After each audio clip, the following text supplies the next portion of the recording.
Hello students, कैसे हैं आप सभी। उम्मीद है अच्छे होंगे। आइए आज हम क्लास 10th में चैप्टर नंबर 4, ठीक है, चैप्टर नंबर 4 क्वाड्रेटिक इक्वेशन अर्थात द्विघात समीकरण के बारे में चर्चा करेंगे। तो सबसे पहले हम आपको बताना चाहेंगे कि जो क्वाड्रेटिक इक्वेशन है इसकी थोड़ी सी हिस्ट्री देख लेते हैं। इसके बारे में थोड़ा आपको बता दूं हल्की सी जानकारी कि जो क्वाड्रेटिक इक्वेशन है ये सबसे पहले ऐसा माना जाता था कि बेबीलोन जगह है, तो बेबीलोन के जो निवासी थे वे लोग ऐसी दो संख्याएं जानते थे जिनका अगर उनको योग और उनका गुणनफल मतलब कि सम एंड प्रोडक्ट अगर उनका बता दें, दो नंबर का सम एंड प्रोडक्ट, तो वो नंबर को फाइंड कर लेते थे बेबीलोन के निवासी, ठीक है ना। तो इस तरह से ऐसा माना जाता है कि सबसे पहले उन्होंने क्वाड्रेटिक इक्वेशन की खोज करी। फिर यूक्लिड ने, है ना, किसी भी जो है चीज़ की लंबाई ज्ञात करने के लिए उन्होंने क्वाड्रेटिक इक्वेशन द्विघात समीकरण उन्होंने प्राप्त किया, है ना। एक द्विघात समीकरण बनाया। ये जो द्विघात समीकरण है ऐसा माना जाता है कि इसके बारे में यूक्लिड ने भी अपना शोध किया था, ठीक है। इसके बाद जो है ब्रह्मगुप्त ने वर्ग समीकरण को हल करने का भी सूत्र दिया था, है ना। इसके बाद फिर श्रीधराचार्य जी आए। श्रीधराचार्य ने भी इस द्विघात समीकरण को, वर्ग समीकरण को, जिसकी अधिकतम पावर 2 होती है ना, और जो x² + bx + c = 0 के फॉर्म का होता है, इसको हल करने का उन्होंने भी सूत्र दिया। और वो सूत्र किस पे आधारित था कि किसी भी संख्या को पूर्ण वर्ग बना के सॉल्व करते थे, ठीक है ना, मतलब होल स्क्वायर करके सॉल्व करते थे, इस पे बेस्ड था। बाद में इसी को चल के आगे हम, है ना, मतलब कि द्विघात समीकरण को जो हल करने का सूत्र था उसको हम श्रीधराचार्य सूत्र के नाम से जानने लगे, ठीक है ना। और ये किस पे बेस्ड था? पूर्ण वर्ग बना के होल स्क्वायर करके, कंप्लीट स्क्वायर करके तब उसको फाइंड करते थे। इसके बाद और आगे वर्णन आता है कि एक अरब के गणितज्ञ थे अल ख्वारिज़मी, उन्होंने भी अनेक द्विघात समीकरण को हल करके जो है कि दिखाया है ना, उनकी बुक में सब लिखा हुआ है। तो इस तरह से द्विघात समीकरण की शुरुआत हुई, है ना। सबसे ज़्यादा इसमें जो फेमस हैं श्रीधराचार्य हैं। श्रीधराचार्य ने जो है कि हमको जो नियम बताया वो श्रीधराचार्य फार्मूले के नाम से फेमस है, उसको हम अभी पढ़ेंगे कुछ समय बाद इसी में, ठीक है। तो ये था इसकी थोड़ी सी हिस्ट्री। कुछ साइंटिस्टों ने इसके बारे में बहुत बड़ा योगदान दिया, है ना। श्रीधराचार्य जो थे वो अपने भारत के थे, प्राचीन वैज्ञानिक हैं ये लोग, एंशिएंट अपने मैथमेटिशियन कह लीजिए इनको, है ना। इन लोगों का बहुत बड़ा योगदान रहा। आइए अब देखते हैं क्वाड्रेटिक इक्वेशन होता क्या है। An equation of the form ax² + bx + c = 0, ऐसा इक्वेशन जो ax² + bx + c = 0 के फॉर्म का हो and a is not equal to 0, और a की वैल्यू शून्य नहीं होनी चाहिए, क्योंकि अगर ये 0 हो गया तो ये टर्म x² का गायब, तो ये लीनियर इक्वेशन हो जाएगा, फिर क्वाड्रेटिक रहेगा नहीं, इसलिए a की वैल्यू 0 नहीं होनी चाहिए। Where a b c are real number, और a b c क्या होनी चाहिए? वास्तविक संख्याएं होनी चाहिए। इस कॉल्ड अ क्वाड्रेटिक इक्वेशन, तो उसे हम क्या कहेंगे? द्विघात समीकरण कहेंगे। इन द वेरिएबल x, यानी चर x में ये क्या है? एक द्विघात समीकरण है। फॉर एग्जाम्पल आप देखिए, जैसे कि 2x² - 3x एंड +1 = 0, ये भी एक द्विघात समीकरण है। 4x² - 3x होना चाहिए, स्क्वायर ये गलत लिख गया है। 4x² - 3x + 2 = 0 and x² - 3x = 10, है ना। अब 10 को इधर आप ला सकते हैं, ये देने का फॉर्म है। 2x + 3 एंड 3x - 7 = 0, अब इसका मल्टीप्लाई करने पे ये आ जाएगा क्वाड्रेटिक इक्वेशन, ठीक है। 4 + 12x + 9x² = 0। तो इस तरह से आपको इधर उधर करके, किसी को लेफ्ट में किसी को राइट में भेज के, है ना, और स्टैंडर्ड फॉर्म में ना दे करके उसको आपको ऐसे ही लिखा रहेगा, तो आपको पहचानना पड़ेगा कि ये क्वाड्रेटिक इक्वेशन है, राइट। तो thus any equation of the form px = 0 where px is a polynomial of degree 2, ये क्या है? ये एक पॉलिनोमियल है जिसकी डिग्री 2 है, बट इस पॉलिनोमियल की वैल्यू कितनी है? 0 के इक्वल है। तो px = 0 हो जाए, उसी पॉलिनोमियल को, जो क्वाड्रेटिक पॉलिनोमियल है, उसको 0 के इक्वल पुट कर दें, तो वही क्या हो जाएगा? हमारा क्वाड्रेटिक इक्वेशन बन जाएगा, ठीक है ना। क्वाड्रेटिक जो पॉलिनोमियल है इक्वल टू 0 लगाने पे क्या बन जाएगा? क्वाड्रेटिक इक्वेशन बन जाएगा, है ना। और degree of 2 is quadratic equation in x। इसी पॉलिनोमियल को हम कहेंगे कि यह एक बहुपद है जो जिसकी घात 2 है और उसमें चर x है। चर x में 2 घात का बहुपद कहेंगे, है ना। अब px बराबर 0 हो गया तो उसी को बहुपद ना करके हम क्या कहेंगे, समीकरण कहेंगे, राइट। अब देखते हैं standard form of a quadratic equation. Quadratic equation का स्टैंडर्ड फॉर्म क्या होता है, मानक रूप क्या होता है, इसका मतलब क्या है, मानक रूप। मानक रूप क्या होता है, ठीक है ना। तो ax square plus B x plus C equal 0 where a is not equal to 0 is called the standard form of a quadratic equation. ये क्वाड्रेटिक इक्वेशन का स्टैंडर्ड फॉर्म होता है जब पहले x की 2 पावर आए, फिर 1 पावर आए और फिर यहाँ पे 0 पावर आए। तो इस तरह से हमारा क्वाड्रेटिक इक्वेशन का स्टैंडर्ड फॉर्म होता है। अब कुछ इस पे बेस्ड हम क्वेश्चन करेंगे, उससे आपको ज़्यादा क्लियर समझ में आएगा, ठीक है। आइए क्वेश्चन आपको उदाहरण नंबर फर्स्ट दिखाते हैं। फर्स्ट नंबर उदाहरण में लिखा है कि निम्न स्थितियों को गणितीय रूप में व्यक्त कीजिए। इसको गणित के रूप में व्यक्त करना है, मैंने आपको सॉल्व करके भी दिखा दिया है, ठीक है। देखिए पहला क्वेश्चन है कि जॉन और जीवंती दोनों के पास कुल मिलाकर 45 कंचे हैं। जॉन और एक जीवंती 2 लोग हैं, इनके पास कुल मिलाकर के 45 कंचे हैं, ठीक है ना। दोनों 5-5 कंचे खो देते हैं, है ना। इसने भी 5 कंचे खो दिए और इसने भी 5 कंचे खो दिए, और अब उनके पास कंचों की संख्या का गुणनफल 124 है। अब इसके पास जितना बचा और इसके पास जितना बचा खोवाने के बाद उन दोनों का अगर गुणा कर दें तो वो 124 के बराबर है। सॉरी। अब हम जानना चाहेंगे कि आरंभ में उनके पास कितने कंचे थे। अब हम जानना चाहेंगे कि शुरू में इनके पास कितने कंचे थे। तो इसके लिए क्या करना है कि हमें इसे गणित के रूप में प्रदर्शित करना है, बीजगणित के रूप में इसको प्रदर्शित करना है, ठीक है ना। और इंग्लिश मीडियम वाले बच्चे ज़रा इसको समझ लेंगे, उनके लिए इसमें क्वेश्चन है कि John and Jeevanti together have 45 marbles. John and Jeevanti both have together 45 marbles. Both of them lost 5 marbles each and product of their number of marbles they now have is 124, ठीक है ना। Both of them lost 5 marbles, दोनों में से 5 marbles lost कर देते हैं, खो देते हैं। Each and product of the number of marbles they have now, अब उनके पास जो बचा उनका प्रोडक्ट मतलब उनका मल्टीप्लाई करने पे 124 आता है। We would like to find out how many marbles they had to start with, मतलब वो कितने कंचे से शुरुआत किए थे, ठीक है। तो हमने मान लिया कि माना जॉन के पास कुल कंचों की संख्या x है, क्योंकि हमें ये नहीं मालूम कि जॉन के पास कितना था और जीवंती के पास कितना था। हाँ इतना पता है कि दोनों के पास 45 थे, दोनों के पास मिला के 45 थे, लेकिन ये नहीं मालूम कि उन पे अलग अलग कितने थे। तो हमने माना कि जॉन के पास x थे, तो जब जॉन के पास x थे तो जीवंती के पास क्या होगा 45 माइनस x। क्योंकि जैसे आपको मैं कह दूं कि मेरे पास और आपके पास मिला करके कुल 5 रुपये हैं, अब मेरे पास 2 हैं तो आप पे कितने हैं, तो भाई जो 5 रुपये टोटल था उसमें से 2 रुपये मेरे वाले माइनस कर दो, आप पे 3 रुपये वो पता चल जाएगा। तो सेम यही चीज़ मैंने किया कि जॉन के पास कुल कंचे हमने x माना और टोटल पता है कि 45 हैं, तो 45 से जो मेरे पास हैं दैट इज जॉन के पास हैं उसको x को माइनस कर दिए, तो जो 45 माइनस x आएगा वो जीवंती के पास हो जाएगा। अब दोनों के पास कंचे पता चल गया कि जॉन के पास x है, जीवंती के पास 45 माइनस x है, ठीक है। तो अब 5 कंचे खो दिए दोनों, तो 5 कंचे खोने के बाद आफ्टर लूजिंग 5 मार्बल्स, है ना, जॉन हैव, तो जॉन के पास कितना बचेगा x माइनस 5 एंड जीवंती के पास कितना बचेगा 45 माइनस एक्स था और उसमें 5 माइनस हो जाएगा, ठीक है ना। तो 45 में से 5 माइनस हो जाएगा तो ये कितना आ जाएगा 45 माइनस 5 40 हो जाएगा, 40 माइनस एक्स आ गया। तो 5 कंचे खोने के बाद जो जॉन के पास है वो है x माइनस 5 और जो जीवंती के पास है वो है 40 माइनस एक्स। अब जो बचे कंचे हैं इनका अगर मल्टीप्लाई कर दें तो वो 124 होता है। तो हम लिखेंगे प्रश्नानुसार अकॉर्डिंग टू क्वेश्चन दोनों के पास बचे कंचों की संख्या का गुणनफल 124 गिवन है क्वेश्चन में। तो हम क्या करेंगे कि x माइनस 5 जो जॉन के पास था और जो जीवंती के पास था 40 माइनस एक्स, इनका मल्टीप्लाई करके 124 के इक्वल करेंगे। x का 40 मल्टीप्लाई 40x और x का x में माइनस एक्स स्क्वायर, 5 का 40 में तो 45 जा 200, माइनस का 200 आएगा, माइनस माइनस प्लस हो जाएगा, 5 का x में 5x आएगा इक्वल 124, ठीक है। अब ये माइनस एक्स स्क्वायर लिख लिया, 40x और 5x 45x हो गया और माइनस 200 इक्वल टू 124। अब एक्स स्क्वायर को हमने उधर ट्रांसपोज कर दिया, राइट साइड ले गए तो एक्स स्क्वायर हो गया, 45x को उधर ले गए तो प्लस का है तो माइनस 45x हो गया, 124 राइट साइड में इसलिए प्लस है, ठीक है, ये प्लस का ही है, और माइनस 200 उधर जाएगा जब राइट साइड में तो प्लस 200 हो जाएगा। इधर से हमने सबको उधर भेज दिया तो इधर कुछ भी नहीं बचा तो दैट इज इक्वल टू 0।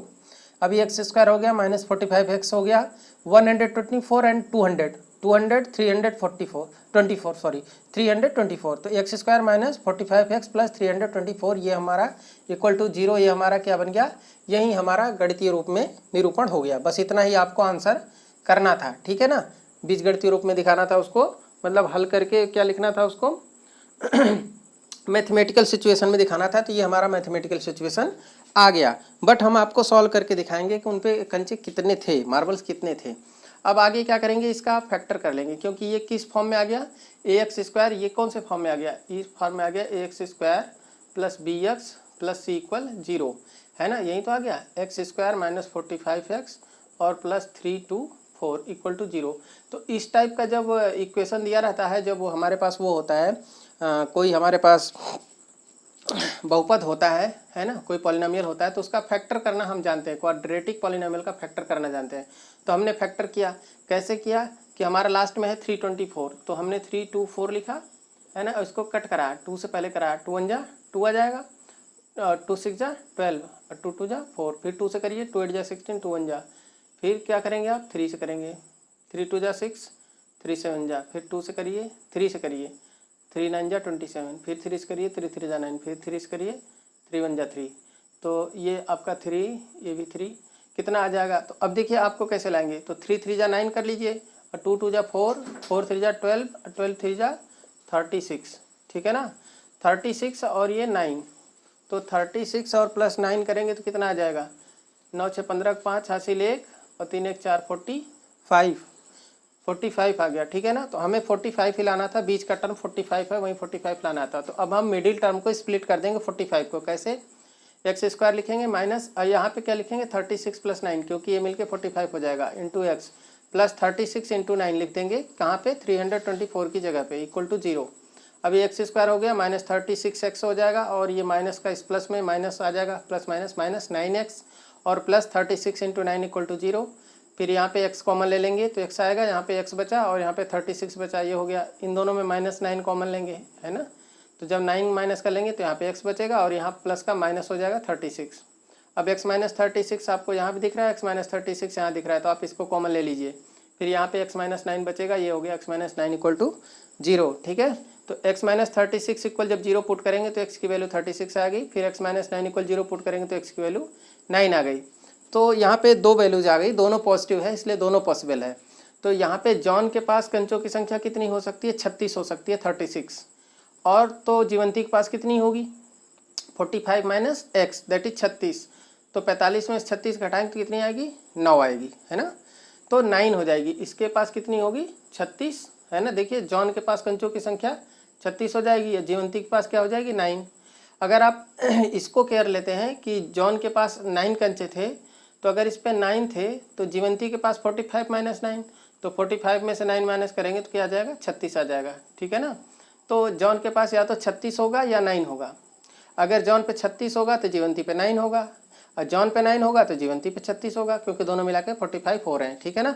अब 5 कंचे खो दीजिए, तो देखिए 36 में से 5 घटा दीजिए, कितने आ जाएंगे 31, और इस पे 9 है, उसमें से 5 घटा दिए तो 4 आ जाएंगे, गुणा करिए, 4 कहीं 4 4 3 12, 124 आ रहा है कि नहीं आ रहा है। तो इस तरह से आप इस क्वेश्चन को सॉल्व करेंगे, ठीक है। उम्मीद है आपको ये समझ में आया होगा।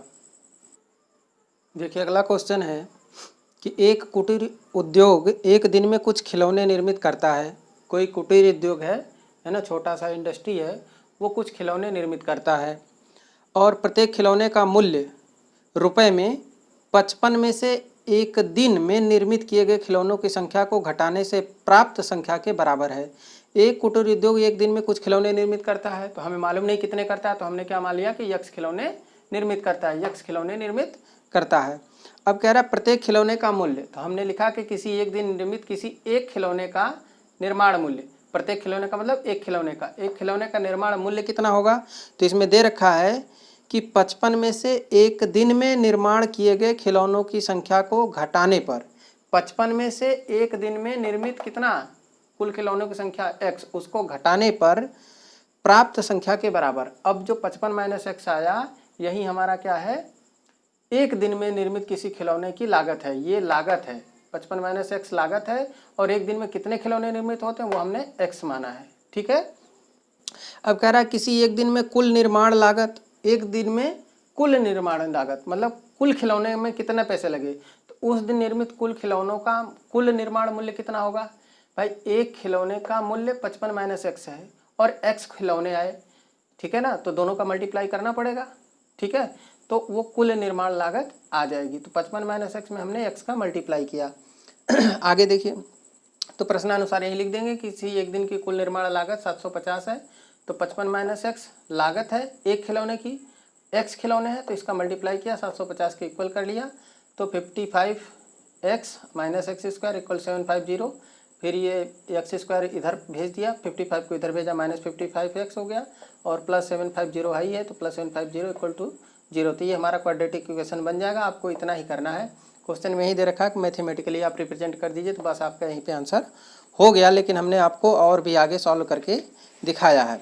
और जो इंग्लिश मीडियम के लोग हैं उनके लिए क्वेश्चन उनके बुक में दे रखा है, ठीक है ना, कि a cottage industry produces a certain number of toys in a certain day, है ना। A cottage industry produces a certain number of toys in a day, एक दिन में certain number of toys produce करती है। The cost of production of each toy का production cost in rupees was found to be 55 minus the number of the toys, कितने number of the toys, कितने खिलौने बने प्रोड्यूस्ड इन अ डे, एक दिन में कितने बने, उसको अगर 55 में से माइनस कर दें तो हमारा एक खिलौने की लागत आ जाएगी। On a particular day the total cast of the production was 750, किसी पर्टिकुलर डे जो टोटल कॉस्ट थी उस दिन की पूरे खिलौने की बनाने की वो 750 थी, ठीक है ना। तो कितने प्रोडक्शन होंगे, 55 माइनस एक्स, एक का लागत मूल्य है और एक्स है, तो दोनों का मल्टीप्लाई करने पे टोटल प्रोडक्शन 750 आ जाएगा। We would like to find out the number of toys produced on that day, तो उस दिन कितना प्रोड्यूस है उसको हम जानना चाहेंगे। तो आपको मैंने बताया कि एक दिन में निर्मित कुल खिलौने की संख्या एक्स मान लिया, और किसी एक दिन में निर्मित एक खिलौने का मूल्य कितना होगा, तो वो बोल रहा है कि 55 में से जितना एक दिन में बन रहा है उसको माइनस कर दो, तो वो जो नंबर आएगा वहीं वो लागत होगी। तो ये लागत हो गया, इतनी संख्या है उसकी। अब कह रहा है कि उस दिन निर्मित कुल खिलौनों का कुल निर्माण मूल्य कितना होगा, तो कुल मूल्य निकालने के लिए कुल खिलौनों की संख्या गुणे एक खिलौने का मूल्य, दोनों को मल्टीप्लाई कर दिया, ये आ गया। अब अकॉर्डिंग टू क्वेश्चन बोल रहा है कि किसी एक दिन की कुल निर्माण लागत 750 है, तो हम इसी को, इन दोनों का मल्टीप्लाई को, इसको और इसको, दोनों का जो मल्टीप्लाई है इनका ये देखिए 55 minus x into x equal 750 कर लेंगे, तो ये आपका ये आ जाएगा 55 x minus x square equal 750। इसको सॉल्व कर लीजिए, ये आ जाएगा। फिर आप इसका फैक्टर कर लेंगे 750 का, तो 30 गुणे 25 करेंगे तो 25 या 75, 750 आ जाएगा, और 30 और 25 जोड़ने पे 55 भी आ जाएगा। तो आप एक्स स्क्वायर लिखेंगे माइनस 30 और एक्स का मल्टीप्लाई 30x, फिर ये प्लस माइनस माइनस हो जाएगा 25x, और फिर 25 इंटू 30 इक्वल टू 0, ठीक है।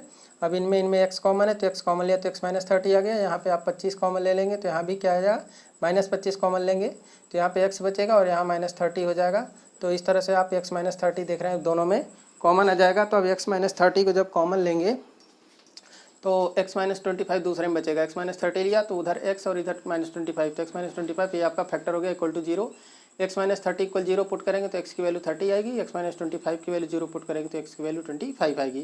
क्योंकि इन दोनों का प्रोडक्ट 0 है तो या तो ये 0 होगा या तो ये 0 होगा। तो पहले इसको 0 करके देख लेते हैं, फिर इसको, दोनों की वैल्यू आ गई 30 और 25। तो अतः एक दिन में निर्मित कुल खिलौनों की संख्या होगी या तो 30 होगी या फिर 25 होगी, ठीक है। अगर एक दिन में 30 खिलौने बनते हैं, ठीक है ना, यहाँ पे 30 खिलौने बनते हैं तो एक खिलौने की लागत कितनी होगी, 55, इसमें से 30 घटा दीजिए, 5 में 0 गए 5, 5 माइनस 3 कितना है 2, 25, ठीक है ना। तो अब 30 खिलौने बन रहे हैं, 25 का एक है, तो कुल कितना रुपया हो गया, 30 इंटू 25, 25 तियाँ 75, 750 रुपये हो गया कि नहीं हो गया।